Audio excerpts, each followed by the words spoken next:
Hello. This is being recorded. This message brought to you by. Professors. Ah, man. All right. So let's see. We have tons of material, tons of potential material, not a lot of time, right? So the last one that we talked about, I remember we introduced the material on gender. So we have gender, poverty, and disability to talk about. I am a fan of all three. I identify with all three. So I would like to talk about disability first, I think, because I think that that's freshest on people's minds. And I think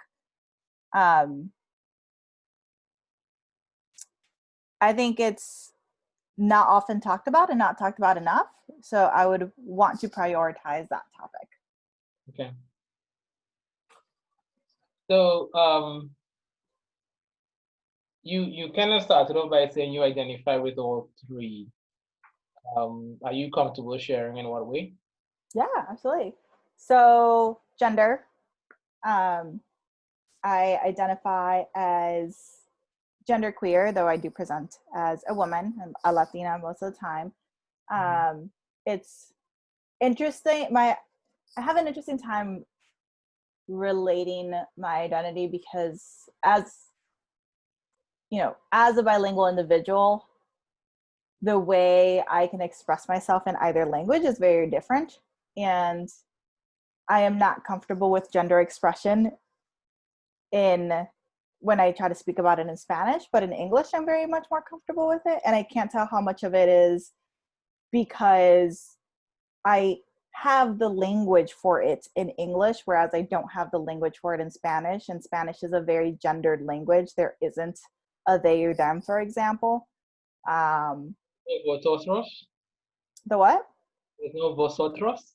Oh gosh, ew, ew, ew. How dare you? Language isn't.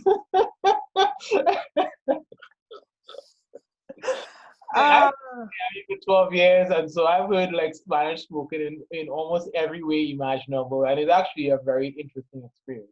But I do get what you're saying about, I mean, because when I learned Spanish in school, there was just very clear binary genders, right? Latino, Latina,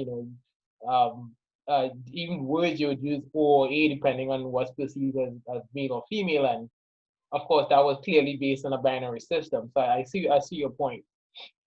Yeah, and it's interesting, even with the term Latinx, there is so much contention around it in the Spanish speaking world. One, because we're, a lot of people will say, oh, but the X doesn't, it's not a letter that is used often in actual Spanish words and words in Spanish. So, Latinx, saying Latinx sounds wrong and Latinx sounds silly. And there's people who are, very protective of the language, which I honestly kind of used to be. A lot of times I said, oh, well, it doesn't make sense. Like, if the default is male, we just go with it because that's just the way that the language is, right? So if you're talking about a group of people, you always just use the male gender in Spanish. And then doing more research and taking some linguistics courses and learning about the history of the language and the evolution of the language, I realized, language evolves like people evolve. We change, we come up with new words for things. It's not an end all be all, right? It's not just this is the way things have always been and we need to adapt and we need to change. So it's really interesting seeing that discourse around people who say, you're ruining the language because you're trying to bring in all these like Anglisms into our language. And there's, at the same time, there's folks who say, well, like me, right? Like, well, how am I supposed to identify if my language doesn't have these terms or the vocabulary for me to identify? And thinking about, the problematizing the language itself, where the language is original to Spain, and in Latin America the language was imposed on us and imposed on our ancestors. So why are we defending this language that was the source of so much pain and trauma on our ancestors. So there's a whole, that's a whole can of worms there that's really interesting. And I definitely recommend folks look into it if they're, if this is a topic that they're interested in, and it's just thinking about linguistics and the way the language evolves. So, that answers the gender.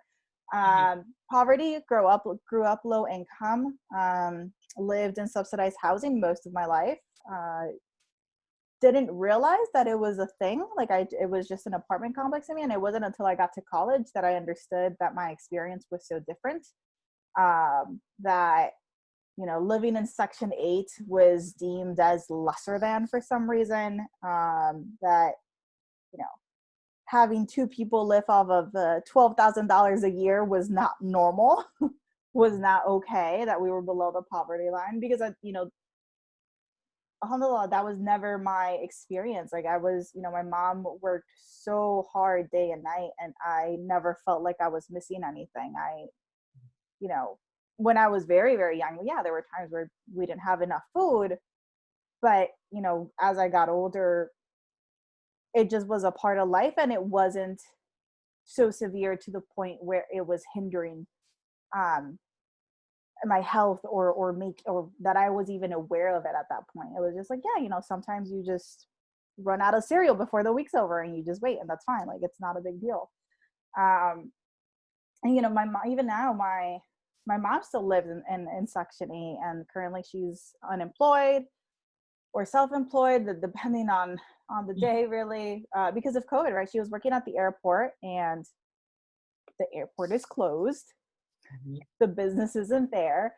And seeing my experience where I am very comfortably working from home, and I continue to have a job, and I feel so privileged. And, recently this year got a home, and, have my car, and I can go and do groceries, and I don't have to worry about, am I going to have enough money to pay the mortgage, to pay food, to put gas in my car. My mom still has those concerns, but she feels, on the one hand, too proud to want to accept it, and also it's this weird relationship of, she automatically thinks that I think that I'm better than her. Mm-hmm. So those conversations around poverty and income and socioeconomic status, and that when folks actually transition from one to the other are so difficult because they're not often talked about. Same with disability, right? A lot of folks talked about in their responses, we don't know the language to use because we don't often talk about it. So I have multiple sclerosis, which is an interesting disability to have, and I have come to identifying as disabled at different times, and it's something that kind of changes because, if I'm having a good day or a good streak, it's like the disability isn't there, it's fine. And when I have a flare up, I can't walk, right? Like I'm limping, I don't have full dexterity of my hands or my arm or whatever it may be. And so it's something that sometimes it's there, sometimes it's not, but it's always there, and there's always the fear of it being there. And it's interesting trying to figure out, what role that disability plays. And sometimes, I feel like a fake because I'm like, I do have a disability, but it's not something, it's not currently affecting me, right? Like right now I can feel my legs, I can feel my hands, I feel fine. But there is always that fear when you first wake up in the morning. You're like, let me assess. Can I get out of bed just fine today? So it's, things are interesting. Identities are really interesting, and identities change. Yeah, I mean, also sharing that, when you're talking about growing up in the projects, or in Section 8, I should say, you remind me of a book that I'm reading right now. It's a little dated, but it's really an enthralling book. It's called There Are No Children Here by Alex Kotlovitz, I believe his last name is. And the book follows two boys in the Henry Horner homes in West Side Chicago. And so for the students who may not know Chicago geography very well, the Horner homes were built right around, they are located right near where the Chicago Bulls play. And if you go there today, it will look very different to how it looked when this book was written, and that's kind of its own discussion, right? But one of the fascinating things about the book, because it's essentially an ethnography. The author kind of follows the boys and their life and their school, and you see how entrapping the poverty can be, right? You see people who want a way out of the scarcity, so they turn to drugs, they turn to gangs because it's an easy access to resources. But then you also see people who want a way out of the scarcity through, better schools, through, working jobs, through making better decisions. And you see how hard it is for them trying to do the right thing, right? And that's why I really always ask people to just be careful when you're laying out this whole pull yourself up by your bootstraps argument, because like not everybody got a really nice pair of shoes to tighten, right? So and it's learning, and this is why I like reading books like that. You learn, me having not had a life like that, grew up with what I consider to be a fair amount of privilege. We weren't rich, but and there were a few times of scarcity, but we owned our home. We never went hungry. My parents, I think, protected us from any kind of scarcity that they may have had.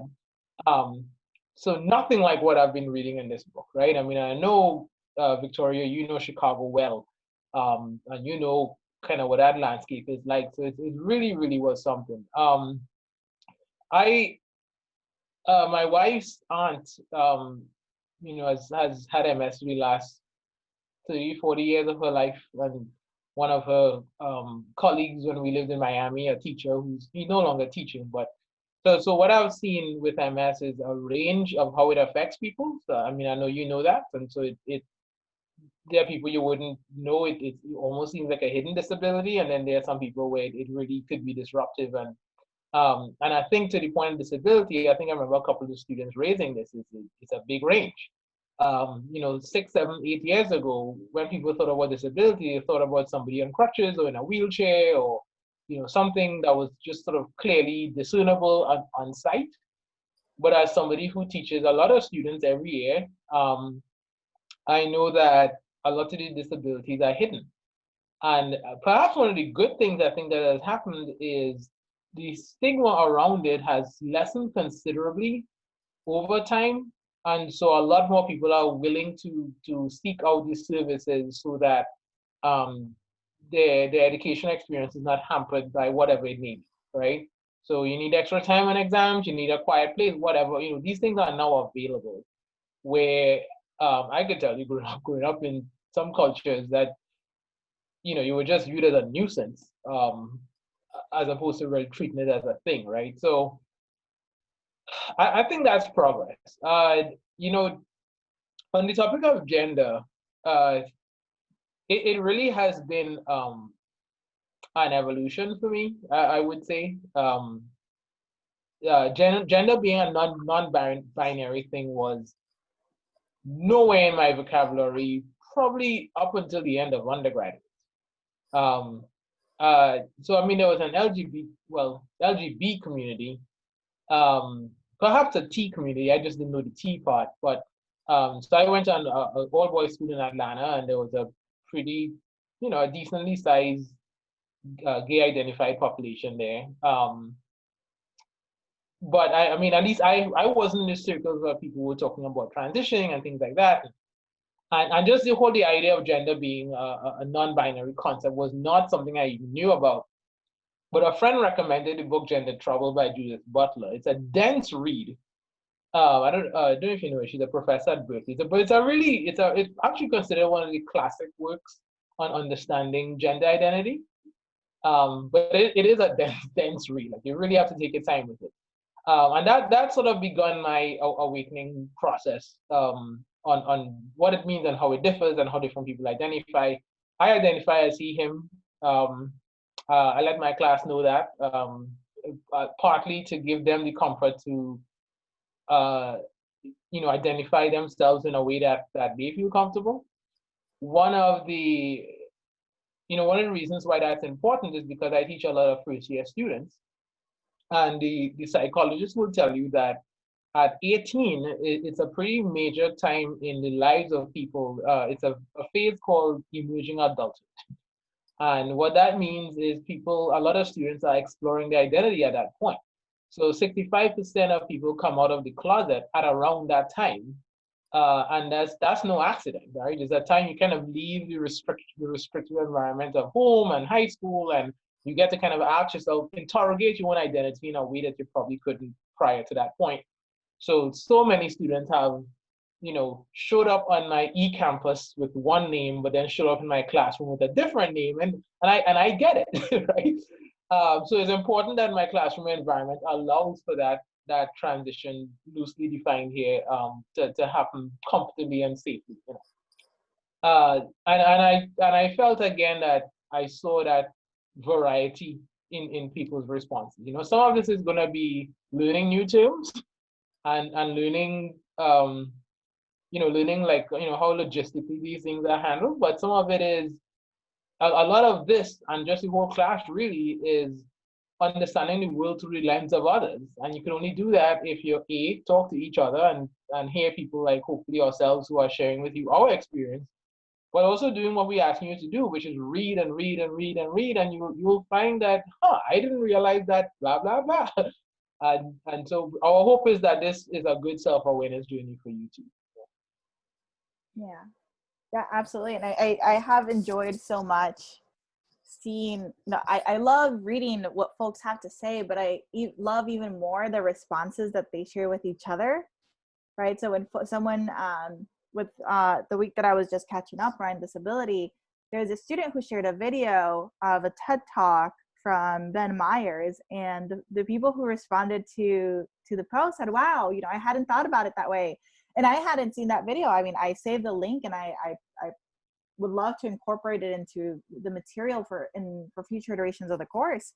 But yeah, having that conversation and feeling that we are in that safe space where we're gonna make mistakes, right? We're not perfect. No one is perfect. Even as someone who identifies with some of those identities, right? I'm still gonna say things and then learn that what I said was problematic for XYZ reason, and I'll learn from that mistake, and I'll be better for next time. And I love that folks are comfortable to have these conversations, because I think that it's the only way for us to really get the most out of the material. So I am just so happy that the course, I think, is going really well. I've loved seeing everyone's learning, everyone's progress. I love that folks are able to apply this to their major, to their field, to their future careers. And I hope that that the conversation doesn't end here, right? I hope that these are conversations that you're bringing into your other classes, that you're bringing into your conversations with your friends and your families and people you care about, because the more we know and the more we talk about it, the better we'll be. Right. Agreed. Maybe we should end there today, because I have a meeting in like 2 minutes. Yes.